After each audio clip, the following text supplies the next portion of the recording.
Welcome, everybody. We're really happy to see you here. Welcome to the third and final group of Toy Talks for the 2017 ACTFL Conference.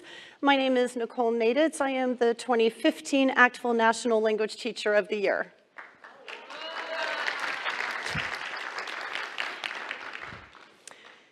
So this image represents, to a certain extent, the journey that I've been on over the past few years.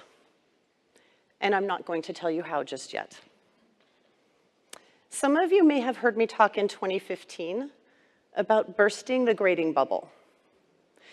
But grading and grades are merely the evidence that we provide to our stakeholders, the students, the parents, and the community, about what the students have shown that they know and can do. What about the day-to-day work of teaching and learning? That's the journey I want to talk about today.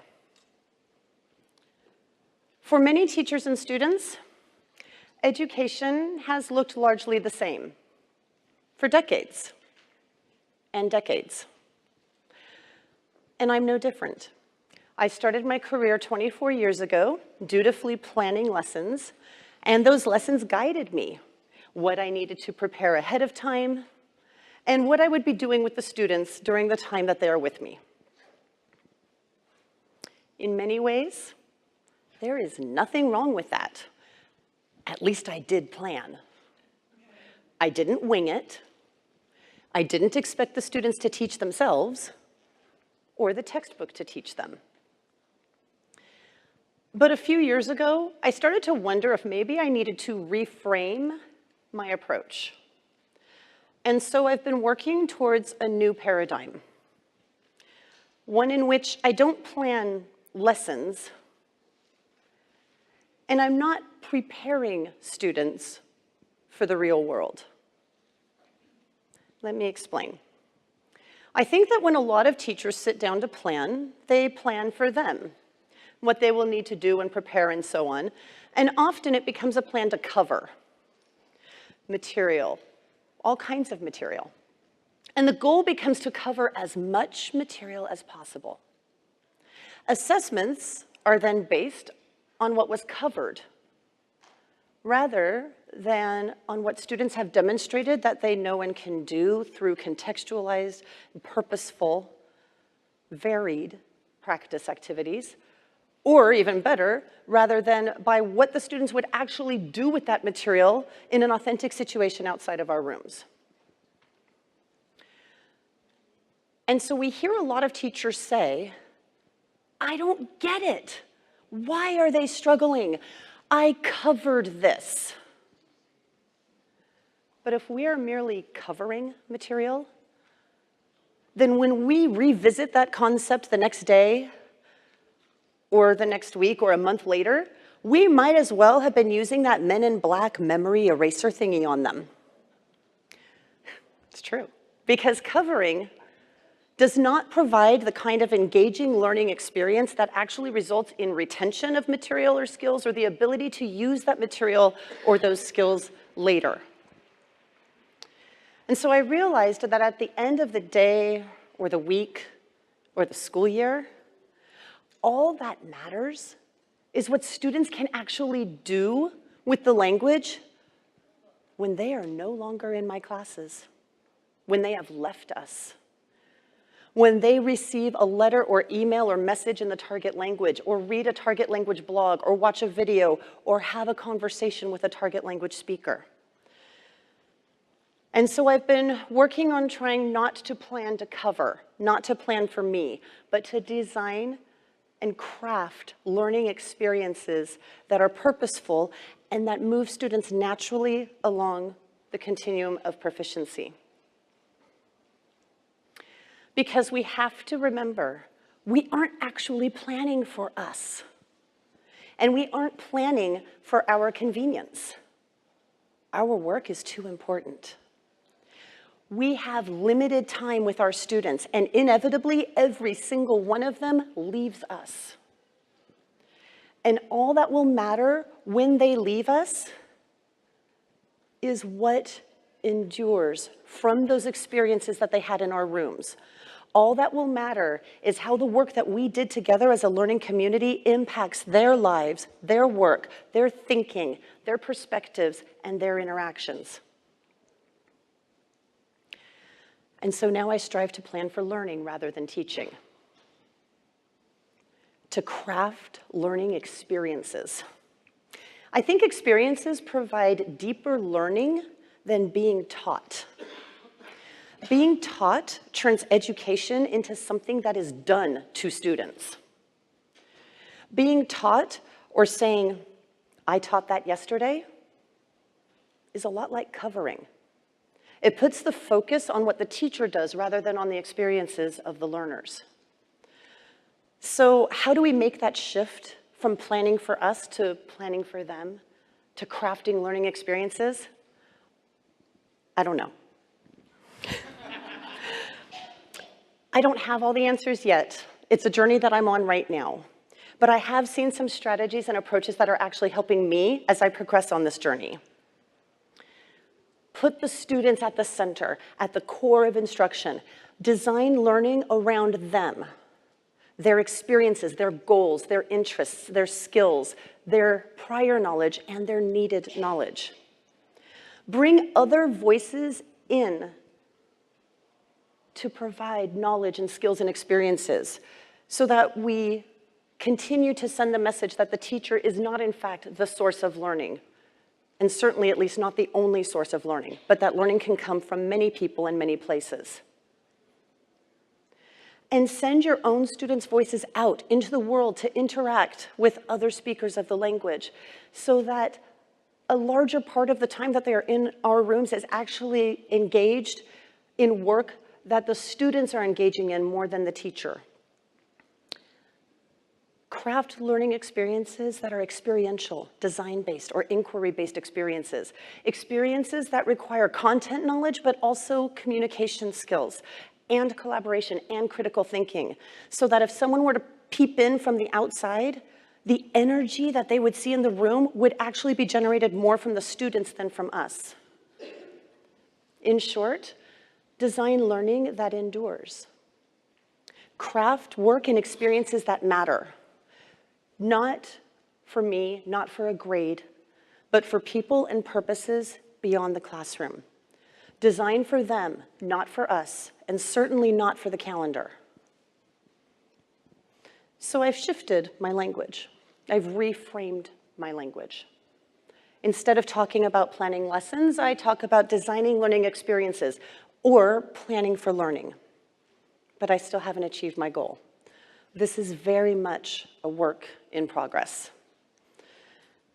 And as teachers, we have to give ourselves permission to grow, especially if we stagnate. If we get stuck in a rut of what is easy or comfortable, like covering. I still catch myself doing that sometimes. And it's okay.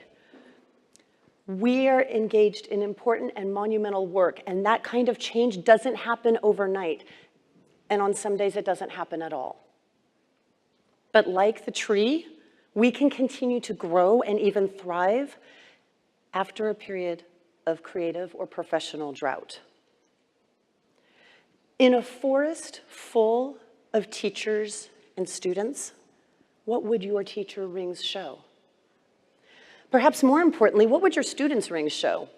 Because I'm going to have to ask myself that question a lot more often if I really am going to design learning around and for my learners. How do we help our students grow and thrive when they are in their own periods of academic and linguistic drought? Or when there are outside stressors that are blocking their upward progress and growth? And perhaps one answer really is to focus on the learner. That's why I strive not to cover, but to give students the time, resources, support, encouragement, and space that they need to grow. I'm actually still not the teacher I want to be when I grow up. But I know that this new frame, this lens, is making a difference. For example, in our district, we give a lot of surveys, but there's one survey in particular that we give to every single student, and it's one of those ones where they bubble in most of the answers, to get feedback from the students at the end of the year or to inform our practice. And there is a space at the end where they can write comments. And it turns out that at my school, I'm the one who reads every one of those comments, over 1,000 of them, and then crafts a report for the school to where I highlight the themes that are emerging. And in those comments, students, plural, have actually said, Madame Naditz is the only teacher who lets me learn at my own pace. Part of me was really moved that students recognized what I'm trying to do and that it was meaningful to them. But a bigger part of me is saddened to realize that that means that's not what their experience is in the rest of their classes. The journey to language proficiency and interculturality isn't a race.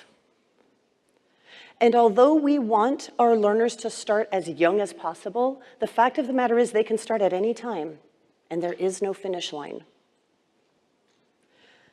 Our classes are the start of what should be a lifelong journey. Maybe recognizing that learning a language isn't a race and that there isn't a finish line is the first step in moving away from covering and planning for learning. And words matter. So removing cover from my professional vocabulary and talking about designing learning experiences and planning for learning have been small shifts in my professional language, but they continue to be profound in my practice. And because I realize that words matter and that what we say actually has the power to send messages, intended or otherwise, to anyone who hears them, I realized that I have to be really thoughtful about how I talk about learning and education and how I talk to my students and to others. For example, when I tell my students, the things we're doing right now are preparing you for the real world, am I actually sending the message that what we're doing is not real? If we're engaging our learners in experiences that are purely academic in nature and that have no connection to how our language is used beyond the classroom, why are we doing it? Or are we miscommunicating when we speak that way?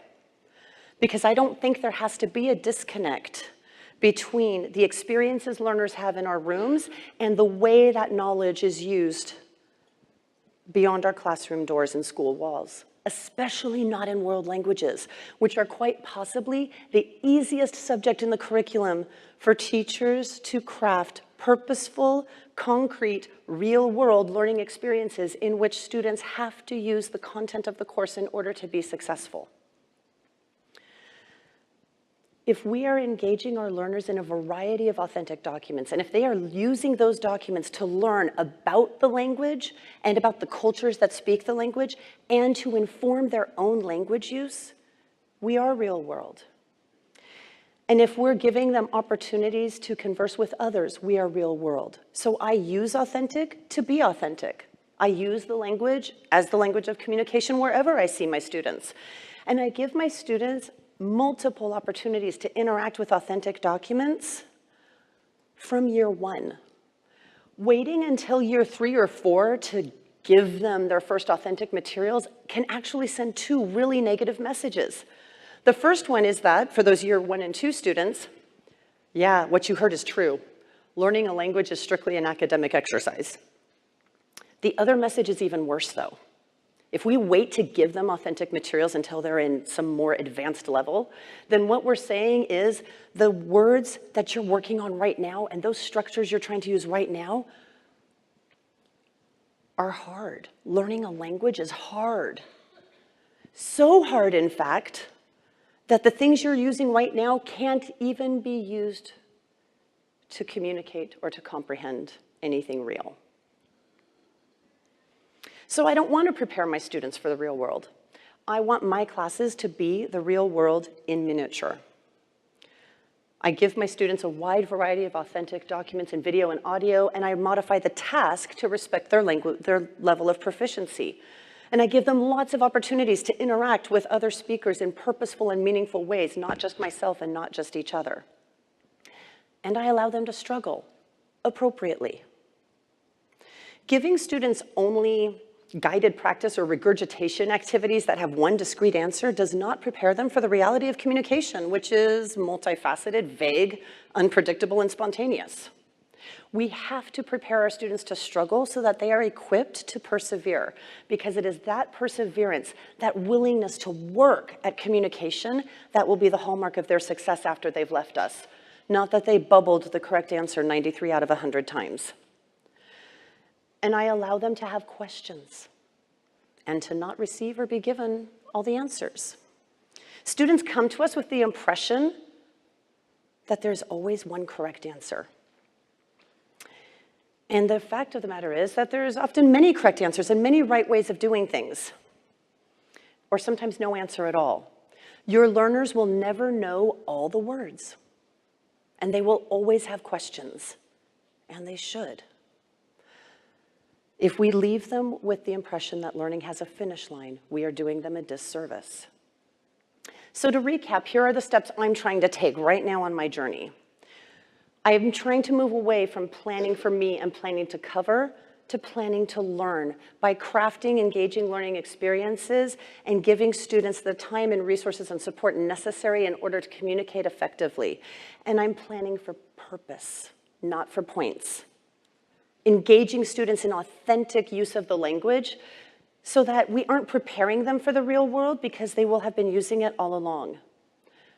And I give my students and myself permission to grow, knowing that none of us will grow all the time or every day. Meaningful learning endures after they leave us.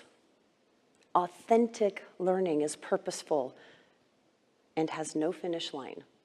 And when we engage our learners in meaningful and authentic learning, the results when they are in class with us and after they leave us are amazing. Thank you.